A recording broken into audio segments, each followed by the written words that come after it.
Tahu kan guys, negara tetangga kita pengen banget gabung menjadi anggota penuh BRICS. Namun apalah daya, ya kan? Ngaku negara kaya, negara maju, tapi gitu deh kenyataannya. Kita syukur Alhamdulillah dengan mudah sekali bila kita bentangkan pelawaan kita kepada jatuh kuasa BRICS, anggota negara 8 negara utama BRICS, Malaysia itu diberikan keutamaan paling mudah diterima sebagai anggota BRICS. Walaupun ada beberapa netizen seberang yang belum terima kalau Indonesia menjadi anggota penuh BRICS, mereka dikasih fakta, malah mereka bilang hoax. Aneh kan mereka? Mereka masih nyinyir tuh di media sosial. Aduh, nampaknya kurang terima juga ya. Sini saya jelaskan ya. Saya terangkan untuk memudahkan kalian untuk memahaminya, ini adalah contoh gambaran BRICS saat ini, terupdate terbaru yang saya dapatkan langsung dari BRICS. Kalian bisa perhatikan circle-circle BRICS, yang di tengah itu adalah anggota inti, anggota pendiri. Dan yang selanjutnya itu adalah new members termasuk Indonesia, Arab Saudi, dan lain-lain itu sebagainya. Itu adalah anggota baru yang sudah resmi masuk ke dalam circle inti. Nah, circle yang paling luar dan paling nggak penting itu partner countries. Partner countries ini biasanya adalah partner di bidang ekonomi atau politik nantinya, tidak mempunyai atau tidak ngaruh terhadap kebijakan organisasi BRICS ini nantinya. Yang berpengaruh terhadap kebijakan organisasi BRICS adalah anggota yang 11 ini. Pertanyaannya adalah, kenapa Indonesia bisa masuk jadi anggota resmi BRICS? Hal itu dikarenakan oleh Brazil selaku orang dalam dan selaku presiden BRICS itu sendiri. Dan inilah enaknya kalau kita negara yang pandai berkawan, negara nggak sombong, yang nggak dipengaruhi oleh negara manapun, bebas politik, berprinsip bebas aktif dan non-blok. Dan inilah juga untungnya selaku jadi negara yang diminta untuk bergabung, bukan yang meminta-minta untuk bergabung. Dan sampai sini paham? Kalau Aki tinggi pasti paham.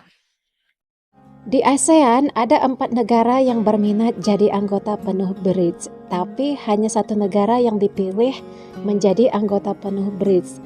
3 negara lainnya seperti Thailand, Vietnam, dan Malaysia hanyalah mitra kerja BRICS, bukan anggota penuh gitu. Pertanyaannya, kenapa Indonesia yang dipilih? Kenapa bukan Vietnam yang seideologi dengan Cina dan Rusia? Kenapa bukan Malaysia yang mengaku paling hebat di ASEAN? Kenapa juga bukan Thailand coba? Mimin hanya mau bilang nih, hubungan Indonesia dan Rusia itu unik gitu. Kita punya ikatan sejarah yang kuat dengan Rusia. Jadi sejak yang pernah memihak ke Barat, Indonesia tetap akan dibukakan pintu oleh Rusia gitu. Oh ya guys, ada beberapa kata yang disingkat karena untuk menghindari spam gitu. Tahu lah ya enggak? Perbincangan untuk menjadi ahli BRICS, di mana ini salah satu strategi untuk mempelbagaikan ataupun de-risk kebergantungan kita kepada negara-negara dagang yang tradisional lah. Dan pada masa yang sama kita juga telah mengumumkan kita ingin berunding semula dengan Kesatuan Eropah dengan FTA, perdagangan bebas dengan EU lah. Sebelum ini tergendala dan diberhentikan pada tahun 2012.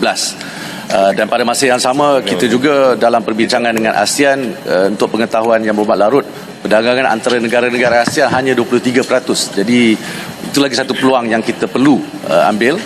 Penggunaan dolar tu masih lagi luas, tapi memang ada inisiatif kita nak kurangkan risiko, kerana apa-apa keputusan Amerika Syarikat kadang-kadang tidak begitu menunjukkan apa yang patut dibuat di Malaysia lah. Di sini nih kita bisa baca komentar, takut kalau Malay gabung nanti diklaim semua katanya. Alasan kenapa Indo simple. Pertama, populasi nomor 1 ASEAN, militer nomor 1 ASEAN, ekonomi nomor 1 GDP nominal, hubungan bilateral yang kuat dari negara-negara BRICS terutama Rusia katanya. Opung Luhut mengatakan Indonesia terlalu besar untuk berpihak ke kelompok blok negara. Kita harus merdeka menentukan jalan kita. Kita harus sedikit lebih nakal dari mereka katanya. Pak Luhut juga menekankan bergabungnya Indonesia dengan BRICS membawa keuntungan ekonomi bagi Indonesia yang memiliki pasar yang lebih luas gitu. Namun, menurutnya Indonesia harus hati-hati dengan kondisi global yang telah tertekan. Misalnya nih, seperti kebijakan ekonomi AS kepada Cina dan krisis energi di Eropa, katanya gitu guys. Mengenai BRICS, kita negara berdaulat, negara besar. Negara ini, kalau Anda pernah baca saya nulis di mana di South China Sea, ya South China Sea, saya katakan Indonesia is too big to lean to any country. Indonesia terlalu besar untuk berpihak kepada satu negara. Satu negara, ya maksud saya waktu itu Cina dan Amerika.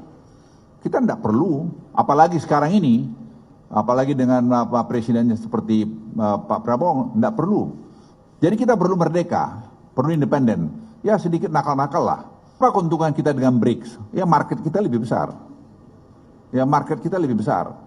Karena ini masalah kalau kita tidak hati-hati dengan persoalan yang ada di Tiongkok sekarang, dan juga persoalan di mana di Eropa, di mana gas sekarang dari Rusia di stop mereka, itu akan terjadi nanti masalah krisis energi di mana di Eropa, dan dia turunkan ke Cina, dan Cina masalah ekonominya juga sekarang lagi kurang baik, dan Amerika kita uncertainty-nya tinggi karena tarif itu yang belum jelas mau berapa persen dinaikkan oleh Presiden Trump.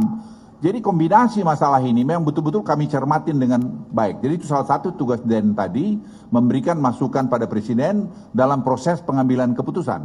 Terus ada nih guys, pejabat dari Malaysia klarifikasi perihal videonya yang sempat viral di tahun ini 2025. Padahal videonya itu tahun 2024 gitu guys. Sebenarnya netizen Indonesia tahu kok kalau video tersebut tahun 2024. Tapi ya udahlah. Bapak tersebut klarifikasi sekaligus beliau ikut senang tuh Indonesia bisa jadi anggota penuh BRICS. Nih videonya. Awal tahun ini jiran tetangga kita Indonesia diumumkan sebagai ahli baru BRICS. Kebetulan tahun lepas saya ada kongsi video tentang BRICS, dan dalam video ini saya kata Indonesia adalah salah satu rakan kongsi BRICS. Tapi ramai rakan kita dari Indonesia yang melenting. Saya kongsi sikit beberapa komen yang menarik. Dari komen-komen ini, ramai yang beranggapan video ini baru. Tapi video ini sebenarnya dari tahun lepas, sebelum Indonesia jadi ahli BRICS. Macam mana nak tahu tarikh video? Tengok kat bawah sebelah nama saya. Itulah tarikh video. Pada masa video ini dibuat, memang betul Indonesia masih rakan kongsi BRICS. Lepas tu ada juga yang kata Malaysia tak boleh jadi ahli BRICS sebab kita ahli Commonwealth, iaitu negara-negara bekas jajahan British. BRICS itu sebenarnya singkatan untuk Brazil, Rusia, India, China dan South Africa. Mungkin mereka tak tahu India dan juga Afrika Selatan adalah negara Commonwealth dan juga antara pengasas BRICS. Tapi sebenarnya kita di Malaysia gembira apabila negara-negara jiran kita mengambil langkah untuk memajukan negara mereka. Tahun ini Malaysia adalah pengurusi ASEAN. Dan salah satu fokus kita ialah kemakmuran rantau ASEAN. Kita nak lihat semua negara-negara ASEAN maju. Malaysia maju, bagus. Indonesia maju pun bagus. Negara ASEAN lain maju pun bagus. Kenapa? Sebab kemajuan rantau ini bukan zero-sum game. Kalau setakat Malaysia saja maju, negara lain mundur, bagaimana ASEAN nak maju? Jadi kita perlu maju bersama. Sebagai contoh, katakanlah ada pelabur buat kilang pemasangan kereta di Indonesia, Malaysia juga akan terima manfaat kerana kita antara pengeluar chip terbesar di dunia.